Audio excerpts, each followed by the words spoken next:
Nazeen, Israel की जानिब से मुसलसल फलस्तीनियों के पर इस वक्त हमले हो रहे हैं। गजा में मुसलसल हमले जारी हैं, लेबनान में मुसलसल हमले जारी हैं और इसमें सिविलियन जो हैं उनकी कैजुअलिटीज हो रही हैं। सिविलियन जो है वो इसमें शहीद हो रहे हैं। गजा में फलस्तीनियों की शहादत हुई है, लेबनान में लेबनीज की शहादत हुई है। तो यह मामला तो इस तरह से नहीं चल सकता है। गजा के अंदर जो इजरायली जमीनी फौज है वो भी अटैक कर रही है। तो टर्की की जानिब से यह कहा गया है कि यूनाइटेड नेशन की जो फोर्सेस हैं यानी यूएन मैंडेट के साथ फोर्सेस हैं उनको इमीडिएटली गजा में भेजना होगा और जो कुछ इस वक्त इजराइल कर रहा है वो हमें काबिल कबूल नहीं है। यह टर्की की जानिब से जो बात सामने आई है। और दूसरी तरफ अफ्रीका के अंदर सूरत हाल काफी ज्यादा बिगड़ रही है जब से अमेरिका ने यह कहा है कि वो वहां पर हमला कर सकता है, क्योंकि जाहिर है कि यह हमला एक मुल्क के ऊपर तो नहीं होने जा रहा बल्कि यह तो आगाज है और ये उस ग्रेट गेम का हिस्सा है। तो नाइजीरिया के साथ मुख्तलिफ ममालिक ने अपने बॉर्डर जो है वो बंद करना शुरू कर दिए हैं और यूरोप में उनकी जो बड़ी इकोनॉमीज हैं, बड़ी पावर्स हैं, कैसे तेजी के साथ उनकी इकोनॉमीज जो है वो डिक्लाइन की तरफ जा रही हैं यूक्रेन जंग की वजह से और क्या क्राइसिस जो है वो वहां पर खड़े हो रहे हैं, इस पर भी हम बात करेंगे। नज़ीर, सबसे पहले जो इस वक्त इजराइल ने ताज़ा तरीन हमले किए हैं, ताज़ा तरीन जो इस वक्त अग्रेशन किया है, इजरायली ज़मीनी फौज ने जो गजा के साउथ का इलाका है वहां पर 3 फलस्तीनियों को गोलियां मारकर शहीद किया है। 3 Palestinian killed by Israeli fire in southern Gaza. 200 से ज्यादा ऑलरेडी शहादतें हो चुकी हैं। 250 फलस्तीनी जो है वो जब से सीज फायर हुआ है उसके बाद जब वो शहीद कर दिए गए हैं। 3 फलस्तीनियों को अभी इजराइल की जमीनी फौज ने गोलियां मारकर जब शहीद किया है और उधर वेस्ट बैंक के अंदर वो सेटलर जब जाकर फलस्तीनियों के ऊपर अटैक्स कर रहे हैं।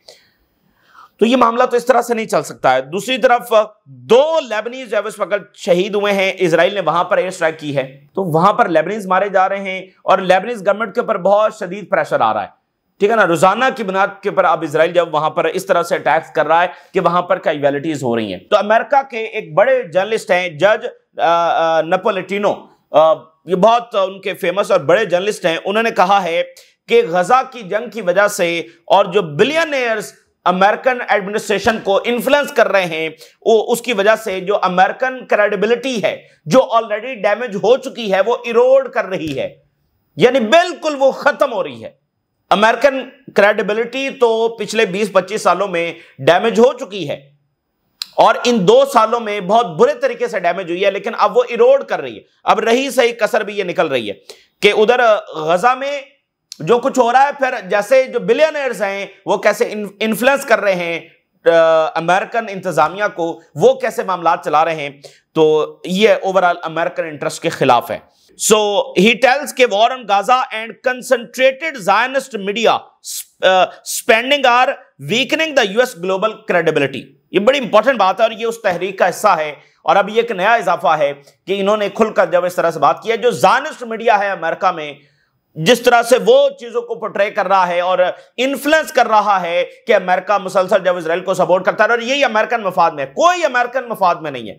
इजराइल की जंगों को फंड करने से अमेरिका का नुकसान हुआ है। ये जो आज अमेरिका चाइना का राइज देख रहा है उसकी सबसे बड़ी जो वजह है वो इजराइल की जंगें हैं, क्योंकि अमेरिका की अटेंशन जो है वो इजराइल की जंगों। और अभी टकर कार्लसन ने ये कहा कि जो वहां पर 9/11 हुआ इजराइल ने उसको इस्तेमाल किया जंगों के लिए, ठीक है ना, इराक पर हमला करवाने के लिए, बाकी जगहों पर हमला करवाने के लिए। जो जेफरी एप्स्टीन है उसके हवाले से जो ताजा तरीन रिपोर्ट्स हमने आपके सामने रखी उसमें यह साबित हो चुका है कि सीरिया पर हमला करवाने के पीछे उसका हाथ था। लिबिया में क्या, तो ये अमेरिका ने ट्रिलियंस ऑफ डॉलर्स और साथ अपनी अटेंशन डाइवर्ट की जब चाइना खामोशी के साथ काम कर रहा था। तो ये अमेरिकन इंटरेस्ट के बिल्कुल खिलाफ है। देखिए, रीजन तो पॉलिटिकली मिलिटरीली हर लिहाज से अमेरिका के कंट्रोल में है।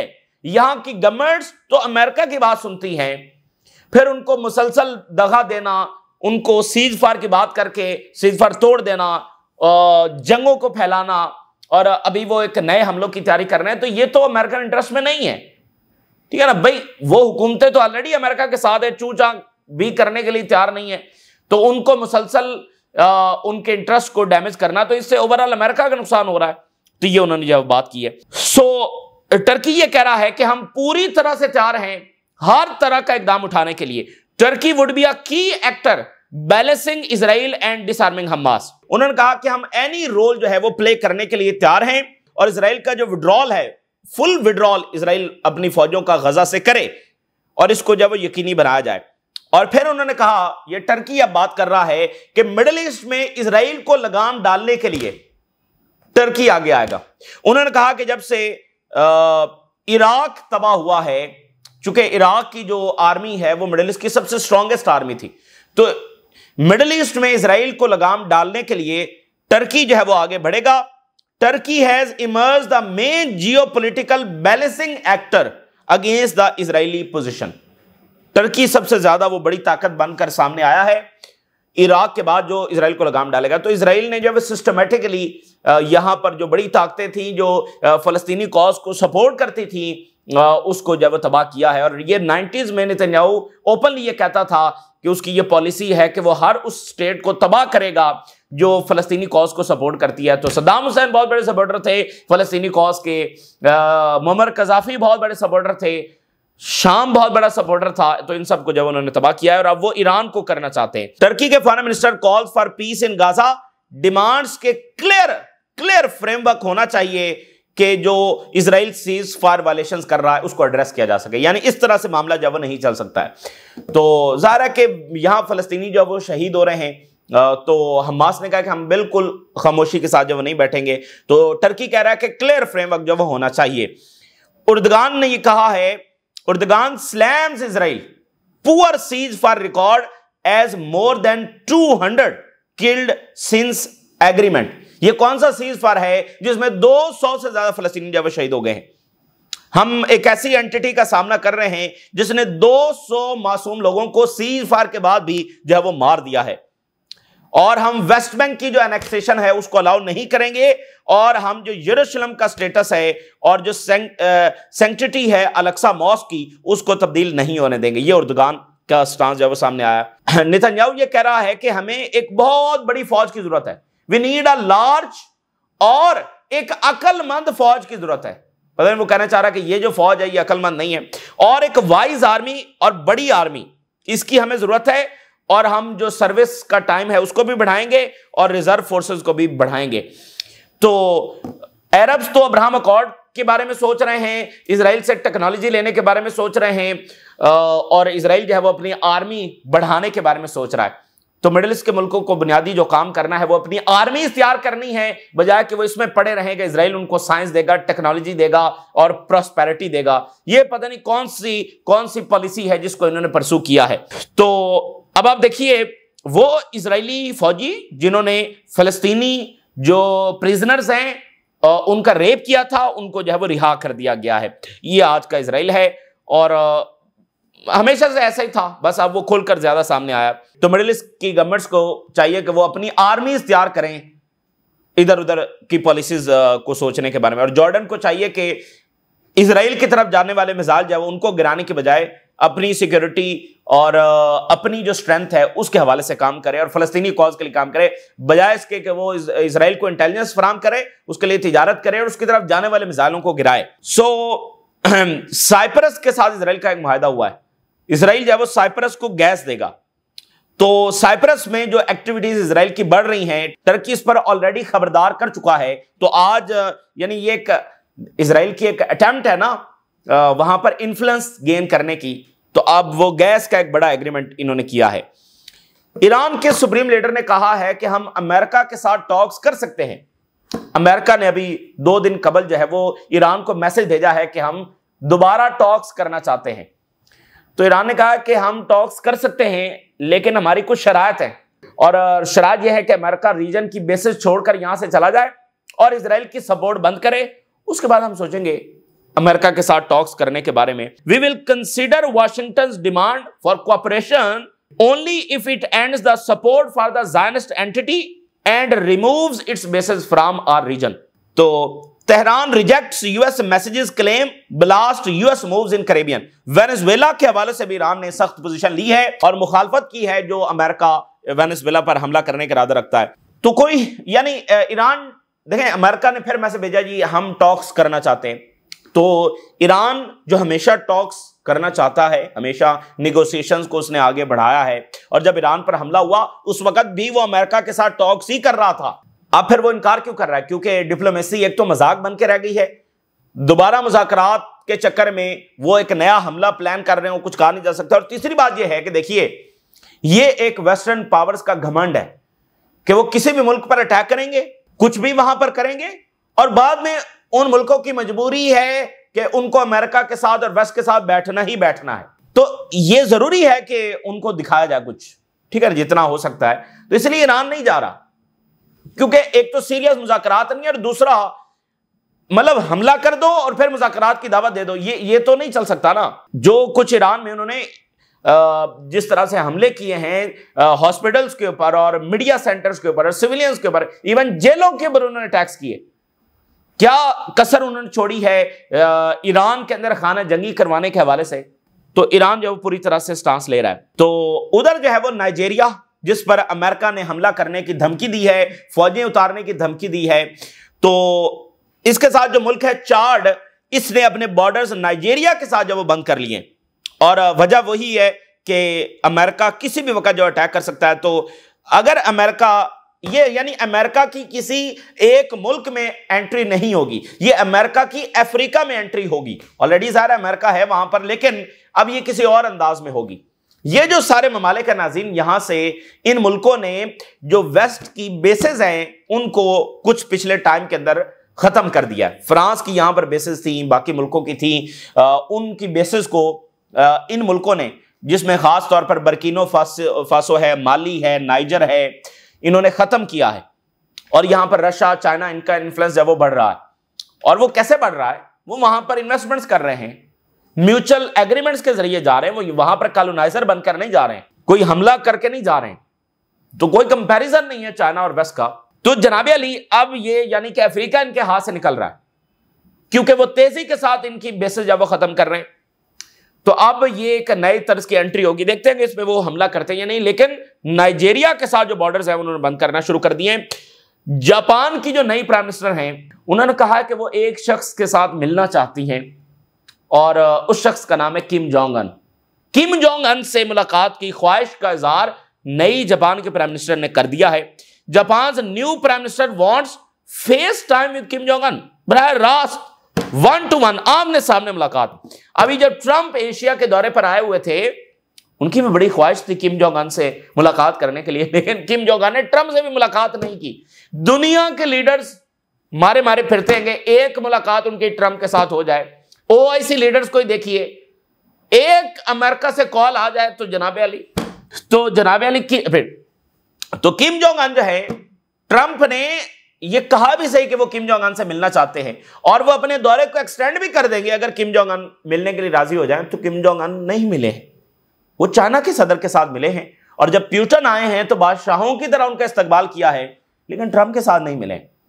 तो जो नॉर्थ कोरिया की पावर है उसको देखते हुए अब साउथ कोरिया और जापान सोच रहे हैं कि भाई क्या करें। तो साउथ कोरिया ने चाइना को कहा है, अभी चाइना के सदर गए हुए थे, कि नॉर्थ कोरिया से हमारी बातचीत शुरू करवाएं, और अब जापान कह रहा है कि नॉर्थ कोरिया। तो साउथ कोरिया और जापान ये इसलिए भी बात कर रहे हैं कि अमेरिका की पॉलिसी डावाडोल है। देखिए ना, अमेरिका कैसे ट्रीट कर रहा है अपने इत्तेहादियों को, और चाइना कैसे ट्रीट कर रहा है अपने इत्तेहादियों को। अमेरिका उनको कह रहा है कि भाई इतने $100 बिलियन इन्वेस्ट भी करो, लेकिन उसके बावजूद तुम्हें कोई गारंटी नहीं है, और जो हमारी फौज वहां पर बैठी हुई है उसके लिए हमें इतने पैसे दो। ओ भाई, उस फौज को ले जाएं, मतलब ले जाएं, वो अपनी सिक्योरिटी कर लेंगे। उनसे ये डिमांड और इस तरीके से करना कि नहीं हमें इतने ही पैसे चाहिए। तो तासुर तो ये था कि अमेरिका अपने इत्तेहादियों को कुछ देता है तो इन्फ्लुएंस तो देकर कायम होता है, जैसे चाइना कर रहा है, जैसे अमेरिका करता रहा है।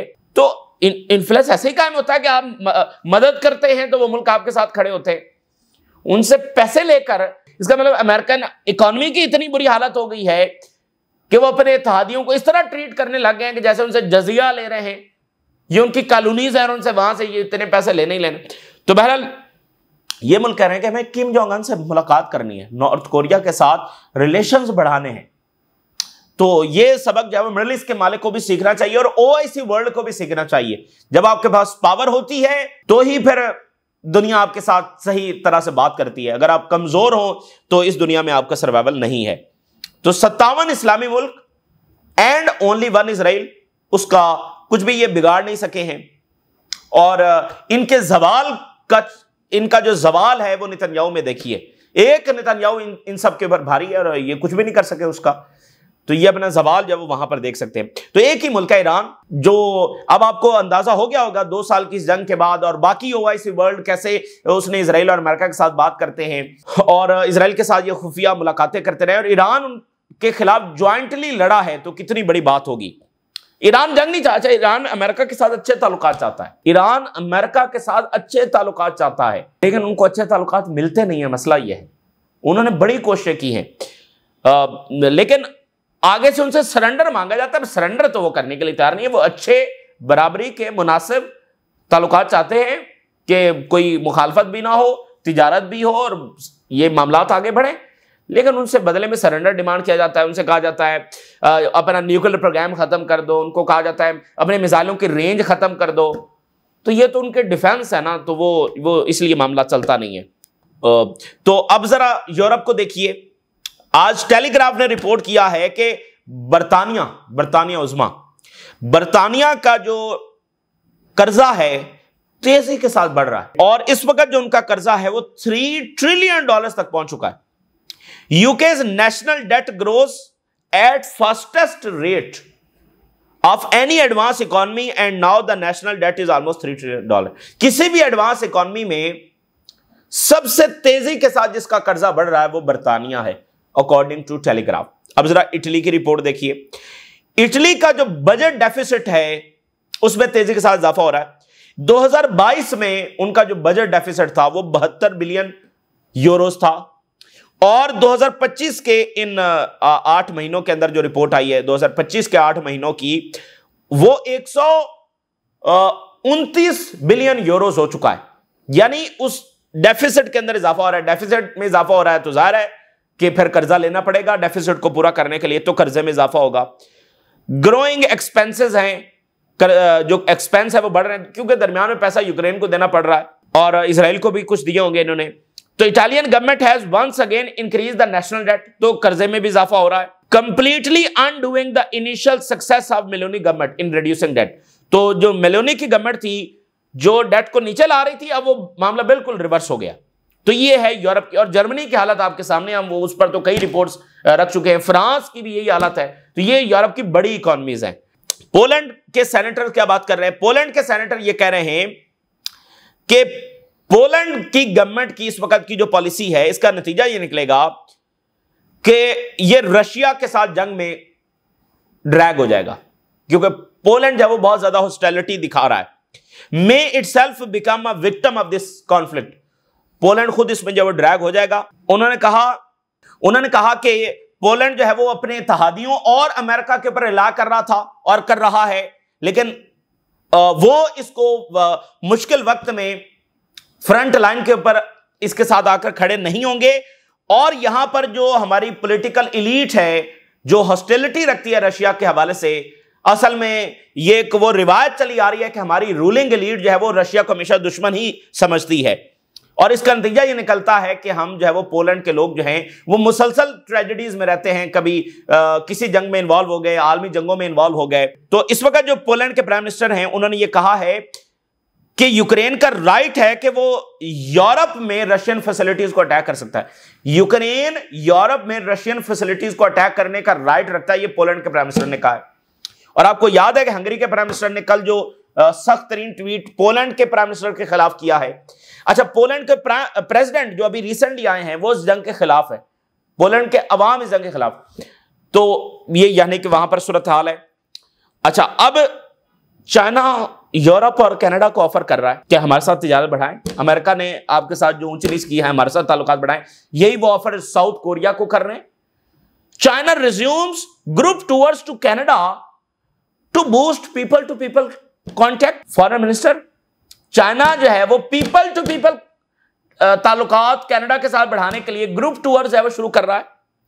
China commerce minister call for stronger multilateral regional cooperation in meeting with Canadian Canadian trade minister. और चाइना यूरोपीय union upgraded version of China यूरोपीय यूनियन टॉक्स जो है वो डायलॉग करने जा रहे हैं ब्रसल्स के अंदर। तो चाइना ऑफर कर रहा है यूरोप और कनाडा को।